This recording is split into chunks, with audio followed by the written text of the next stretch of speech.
What's going on, guys, and welcome back to the channel. So for this video, I do not actually have my iPad right now. I'm actually on one of my videos for the lobby. So yeah, basically this is going to just be my settings and my HUD layout tool, and yeah, enjoy the video.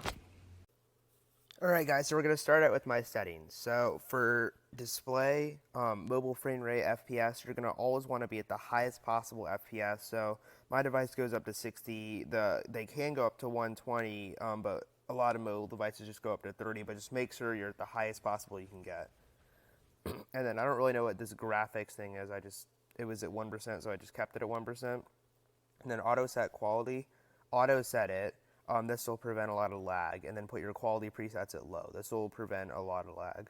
And then 3D resolution, just put it at custom. And then advanced graphics, you can show your FPS. I don't allow low power mode. Actually, I had to show FPS off, but I'm just going to turn it on, and yeah. Okay, now for game. So you obviously want your matchmaking region to be on auto. So I play NAEs, so I have it on auto and it just goes to NAEs, and then language, obviously whatever you want.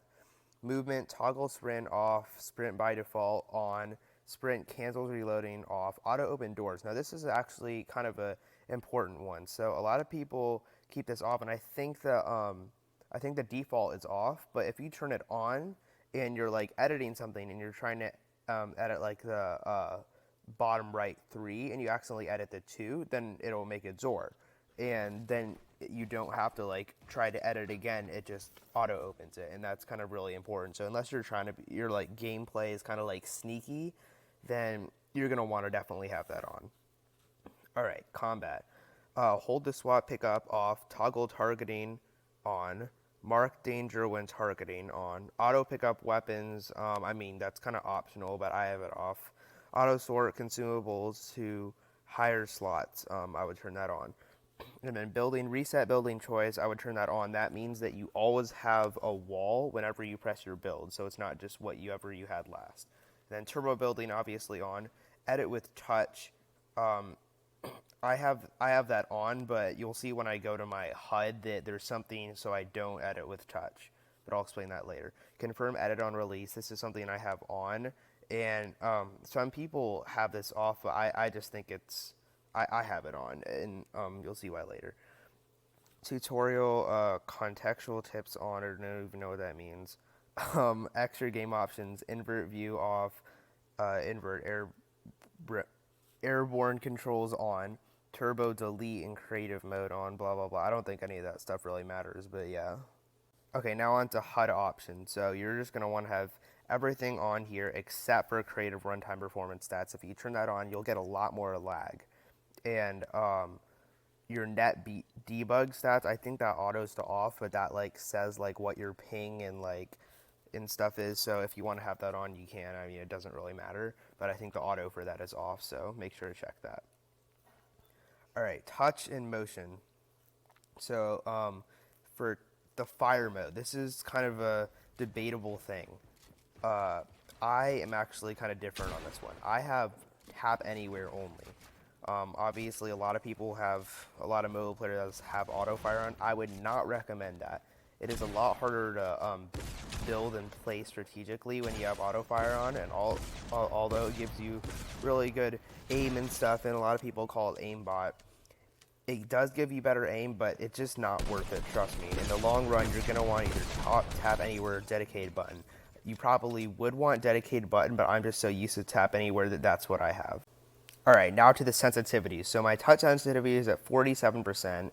Targeting and scope are a lot down. And then building sensitivity, I would definitely put it a little bit up. And then edit mode is 152, which is like really high. And vertical sensitivity multiplier, can't lie, do not know what that means. Look acceleration strength, again, don't know what that means. Alright, then aim assist, you obviously want to have that on. For controller, you can like turn that down and not have it like all the way up, but for mobile, it's either on or off, so definitely keep that on. And then, gotta lie, I've never messed with any of this stuff. I don't really know what it means, and I haven't seen it matter. And then controller settings, controller options. I mean, I don't play controller, so I'm just gonna skip past that. If you do play controller, then go look at a controller video. Audio, music. For some reason, my music has this glitch where it always like turns like all the way down. So I like to keep it like a little bit on though. It just sometimes does that. It's kind of annoying. So I don't think any of that auto stuff really matters. It's like just depends on whoever you're playing, how loud their voice chat is. So a lot of the people that I play with, their voice chat's kind of quiet. So I make sure to keep the voice chat up so I can hear them better. Don't know what that sounds like. Oh, keep visualize sound effects on because that is like your when you're that's default for mobile, but it's like when somebody's walking near you, you see those like white footsteps, or like when somebody's shooting, you see the red circle or whatever. So you're gonna definitely want to have that on. Voice chat on, voice chat method, push to talk, default input, default output. Either do party or game. It doesn't really. I mean, party if you're just want to talk to your friends. Game if you want to talk to like other people who are like in your fill game. But voice chat notifications on. License audio unless you're like a YouTuber and you don't want to get copyrighted. I just keep that at play because, I mean, I don't have 1,000 subs yet, so I'm not getting monetized anytime soon. And but the voice chat stuff is really important for if you want to be able to hear everything, and you want people to hear you. Okay. Then this stuff, Epic account ID, account linking, customer service, log out, blah blah blah. I guess I don't have any requests left. That is in case you accidentally buy something you don't really want it. You can get a refund for it actually. Mature language filter on. That is, I think that's like for when you're chatting or something, like in the bottom left corner or whatever in the lobby. Auto decline friend requests, I have that off. Show text chat on. Notify friends when playing, I just have that for a couple my really good friends. Can receive gifts, I actually want to turn that off because I feel bad because sometimes I like gift defaults and they want to gift me back, but they don't really like have enough money to do that. It's not really worth it for that, so I'm just going to turn that off actually. Gameplay privacy, show on career leaderboard on anonymous mode, I'd keep that off. Hide other player names off because you just want to see other player names. It makes it a lot more fun. Hidden matchmaking delay. I don't know what that's for. I think it's something that like prevents stream sniping. I'm not really sure. So yeah, that is my settings, and now we will go on to the HUD layout tool, which is really important. All right, now I'm going to show you guys my HUD setup. So this is like the most important thing for your settings. When I had a default HUD, I was like super bad. Like in season 9 and 10, I've improved so much since then. Like compared to when I had a default HUD, like I'm just so much better now, and it just feels good.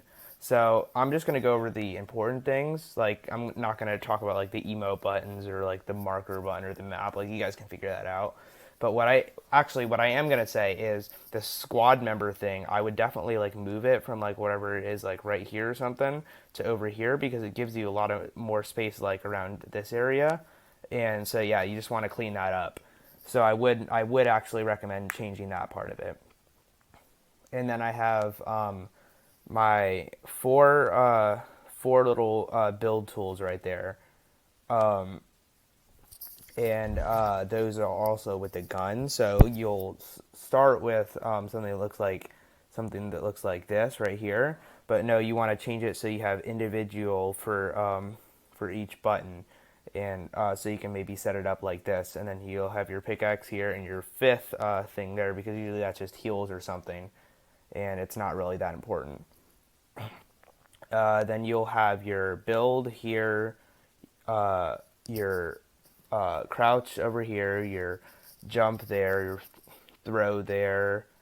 You want to make sure your get out of a vehicle tool is accessible because you could get yourself completely messed up if you don't do that right.